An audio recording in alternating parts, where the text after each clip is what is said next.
Bonjour, aujourd'hui on commence avec le chapitre 10, les ondes sonores.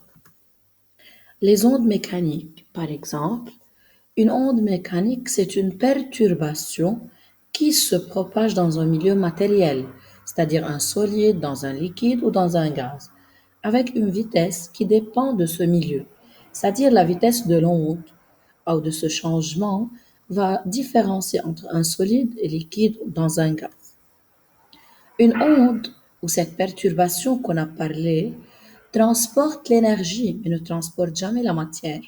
Par exemple, la perturbation de la corde, là, ne transporte pas la cheville vers le poignet, mais la vague, celle-là, l'oscillation ou la vague, bouge la poignée de la porte. La vitesse de propagation d'une onde. Une onde mécanique a une vitesse de propagation dans un milieu homogène, c'est-à-dire ou bien un liquide seul, ou bien un solide seul, ou bien un gaz seul.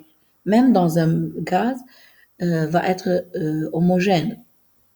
Une onde se propage à vitesse constante, telle que vitesse de propagation est égale à la distance divisée par le temps. Qu'est-ce qu'on dit par onde vibratoire?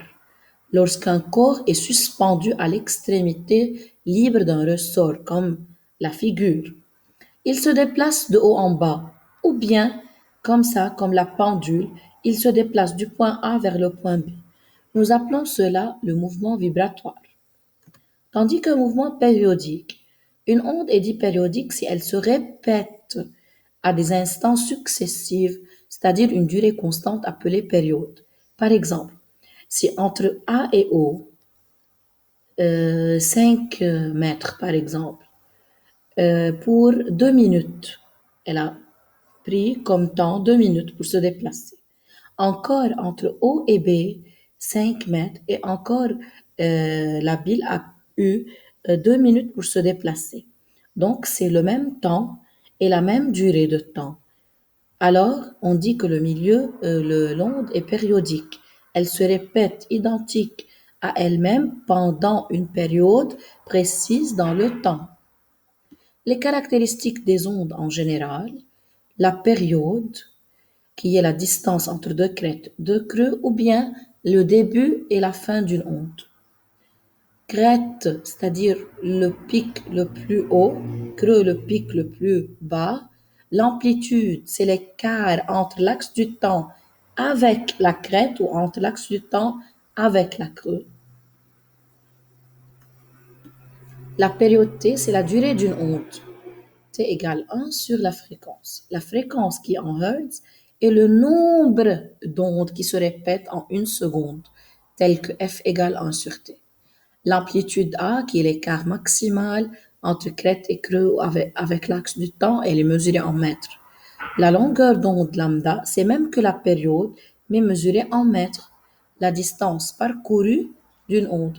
Alors on dit au lieu de distance égale V fois T, on dit dans le mouvement périodique que lambda égale à V fois T, ou bien lambda égale à V sur F, sur la fréquence. Donc ici, on utilise lambda au lieu de la distance. Les ondes sonores, qui sont un cas particulier des ondes mécaniques, sont dues à un mouvement vibratoire qui se propage dans un milieu matériel. Il ne peut pas se propager dans le vide.